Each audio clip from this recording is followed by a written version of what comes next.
It's crazy that Garden State Tortoise is 10 years old already. It's even crazier for me to realize that at the age of 38, I haven't been without a turtle, tortoise, or some other reptile as a constant in my life since I was only 5. I've learned so much from that. We've done a lot of cool things in 10 years and even before that, but what just took place here, the talent, the commitment, the love, the passion, is something that can only be remotely described by just showing you.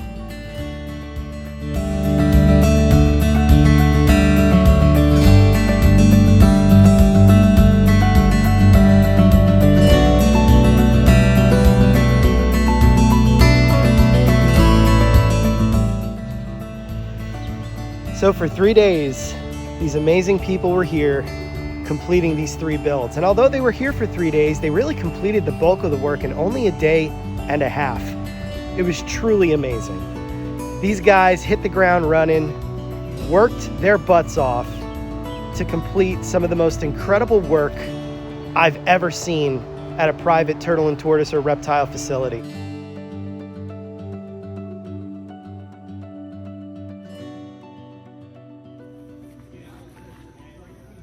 Happy 10 years to us, right? Happy 10 years. Getting bit by flies already. Oh yeah, and it's muggy. Yeah, it's real hot. I'm glistening. They're getting started. All the pond companies and builders are here. If you look behind us, look at all of this cool stuff and toys. You gotta relieve yourself, that's where you go. We got a ton of driftwood. We got plenty of rock and stone. And if you come out here, this is how massive this pond is gonna be. Look at this. It starts here and it comes all the way up to the house. I'm gonna stand up here where the beginning of it is, and Casey's all the way down there. See her? It's gonna be huge. But what's cool is they're doing 3 projects here. They're not just building the Diamondback Terrapin pond, they're redoing our wood turtle stream, and they're also adding a micro stream to the wood turtle enclosure so that those turtles can get back to having a more naturalistic approach to their enclosure. We initially designed it for wood turtles to make it kind of mountain-esque, if you will, but over time, everything took over, and the Blandings turtles live in there with them. So things kind of went in favor of the Blandings turtles with the aquatic vegetation really taking over. So now we're gonna give a little love back to the wood turtles. They've been doing great. We haven't had a single issue, but we know what they really need. So all these wonderful people here are here to help us bring that to reality as well. Right? Right. Today marks the 10-year anniversary of Garden State Tortoise. We started this as an official entity on this day 10 years ago. It's been a hell of a ride. Woo! Yeah,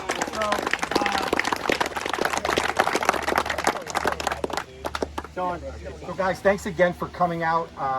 Really appreciate it. And listen, you know, for me, when I first met Chris, you know, this kind of whole thing resonated with me because these guys are doing almost like God's work, taking care of these turtles. Have a great build. Let's get started.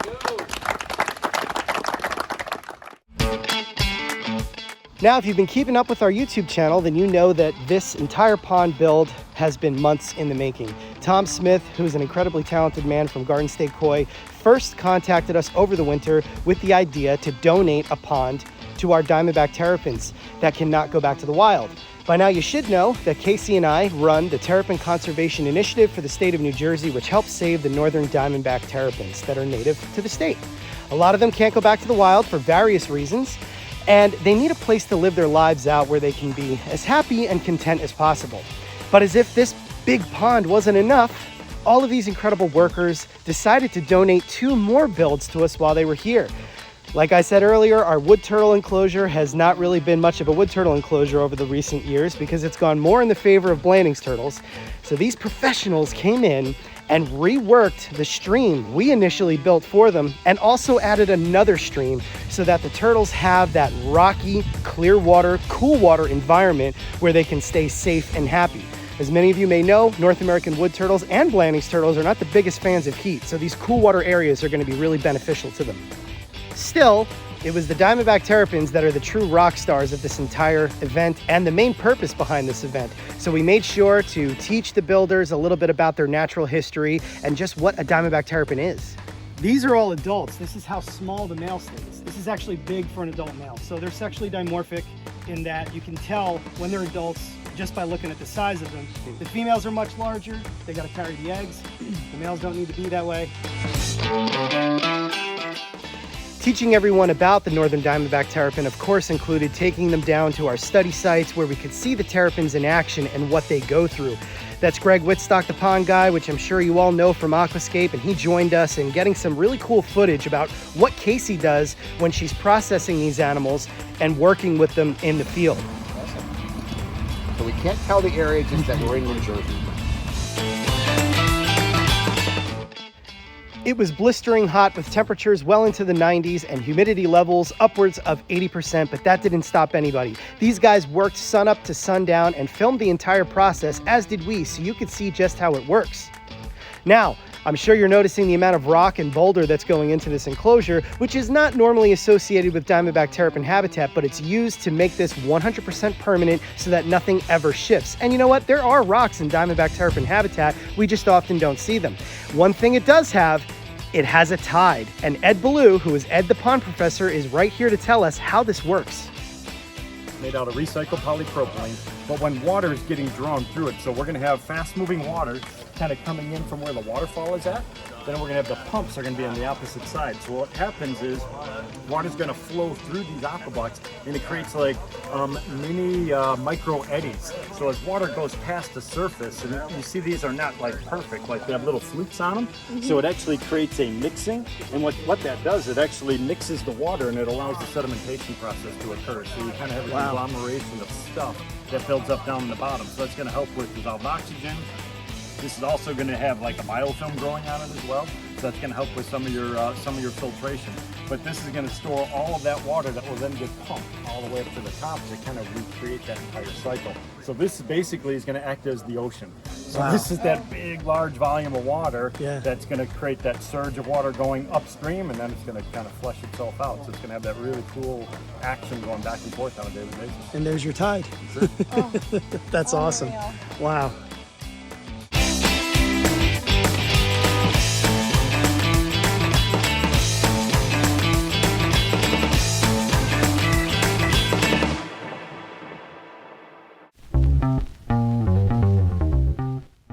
While the crews in the back of the property continue to work on the Diamondback Terrapin habitat, the two crews in the front have finished up the wood turtle streams, and it's time to go grab the turtles that we moved out of the way so they didn't get hurt and place them back in to see what they think of it.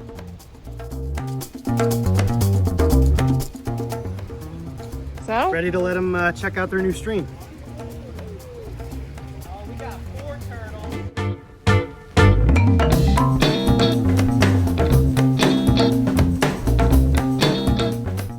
Now, of course, these wood turtles in this enclosure were already used to having a stream, but these two new streams that have been built for us are at an entirely different level.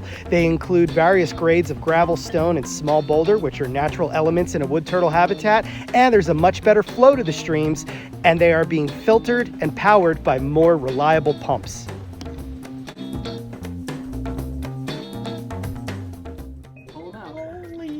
Holy. This is our male alligator snapping turtle. We normally do not pull him out of the pond, but as one of the thank yous for everybody working so hard here on these new pond builds, we wanted everyone to be able to get a real close look up at one of America's most iconic turtle species and one of the largest freshwater turtles in the world.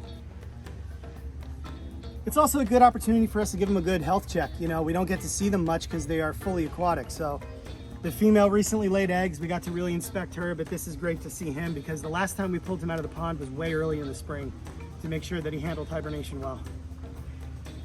So here we go.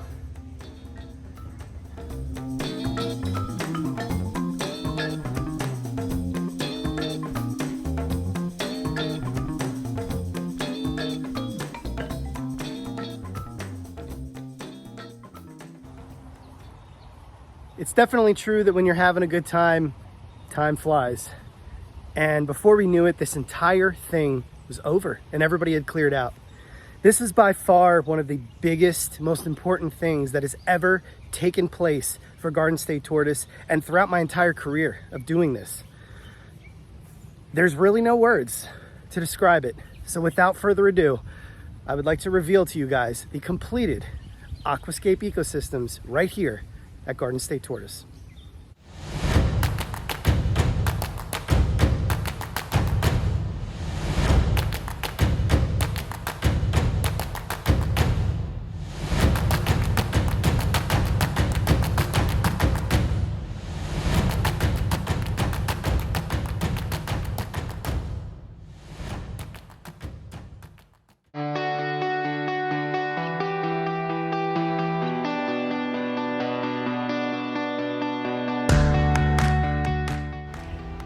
The Diamondback Terrapins that are going to be living their lives out in this incredible ecosystem did get to spend a little time in it right after completion, but we of course still have a lot of work to do. We've got to landscape the surrounding area, we've got to install a very important perimeter fence so that the animals can't escape, and then we've got to hook up some predator deterrents as well as cameras so the turtles are always fully protected.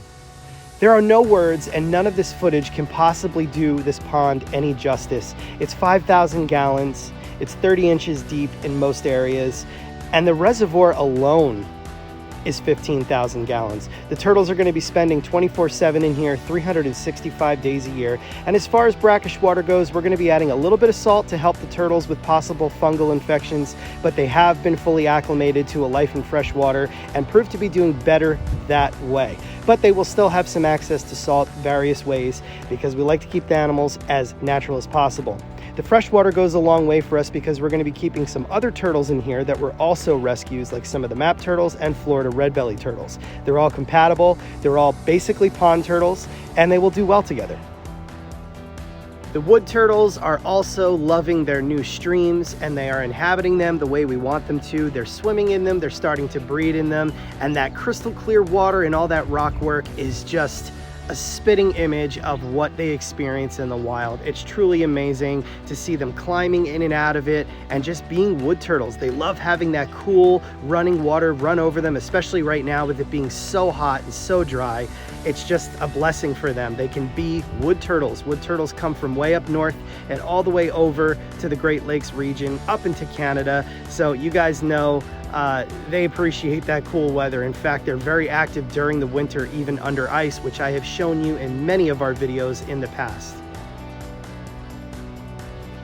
As far as plant life goes around all of these builds, some of the plants are handling it well while others are not. That's to be expected. It's not a good time of year to really plant or transplant anything, but that's fine. They're going to come back next year. There will be new life coming in as well, and all of these areas collectively are just going to look more mature within a year, and I can't wait to show you guys that. But for now, we get to enjoy the animals both here in person and by broadcasting this all to you viewers out there. It's just amazing. I know I probably sound like a broken record, but I'm still in awe. I'm floored. I feel like this all went by so fast. And to just see my turtles being able to live lives like this is something that when I was a little boy, I never, ever in my wildest dreams thought something like this could happen.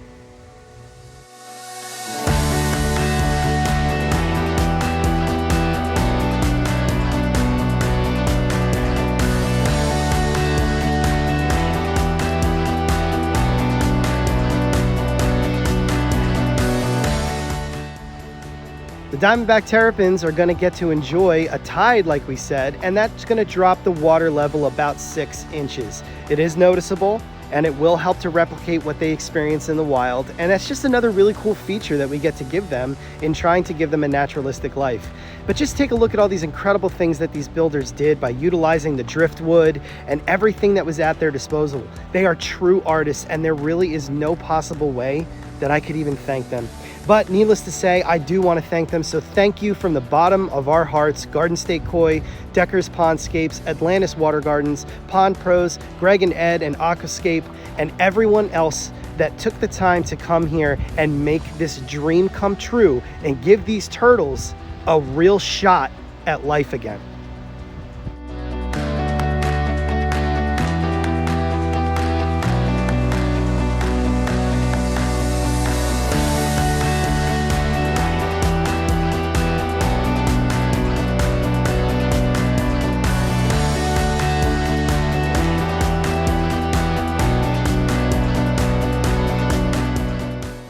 So I hope that this video gave you guys some kind of insight into how incredible these builds were, and I hope that the footage gave you some idea of just how over the top it is.